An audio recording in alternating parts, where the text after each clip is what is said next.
आज हम जानेंगे राजा राममोहन राय के बारे में।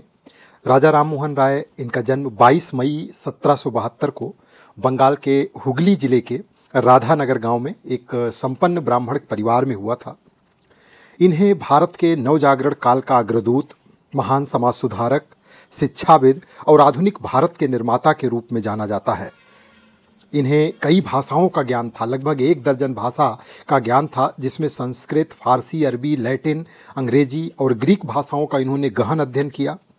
भारतीय दर्शन, इस्लाम, ईसाई धर्म, इन सब का इन्होंने तुलनात्मक अध्ययन किया। और उसके साथ ही राजा राममोहन राय ने भारतीय समाज में व्याप्त कुरीतियों, अंधविश्वासों और सामाजिक बुराइयों के विरुद्ध आवाज़ उठाई। उन्होंने सती प्रथा, बाल विवाह और बहु प्रथा का कड़ा विरोध किया और इतना तक विरोध किया कि इन्हें अपने परिवार, यहाँ तक कि अपनी माँ के विरोध को भी झेलना पड़ा।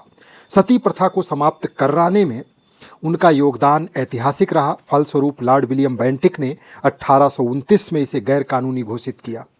1828 में उन्होंने एक समाज की स्थापना किया जिसे नाम दिया गया ब्रह्म समाज। एक ऐसा सामाजिक धार्मिक आंदोलन था ये, जिसका उद्देश्य मूर्ति पूजा, जातिवाद, धार्मिक कट्टरता और सामाजिक असमानता को मिटाना था।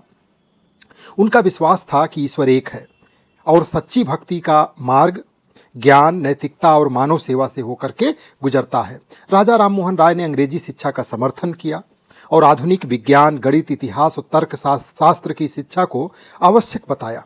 उन्होंने हिंदू कॉलेज की स्थापना में सहयोग दिया, जो आगे चल करके कलकत्ता विश्वविद्यालय का हिस्सा बना। उन्होंने कई पत्रिकाएं भी प्रकाशित की, जैसे संवाद कौमुदी, ये बंगला भाषा में होती थी, मिरात उल अखबार फारसी भाषा में, जिनके माध्यम से उन्होंने सामाजिक चेतना फैलाने का प्रयास किया।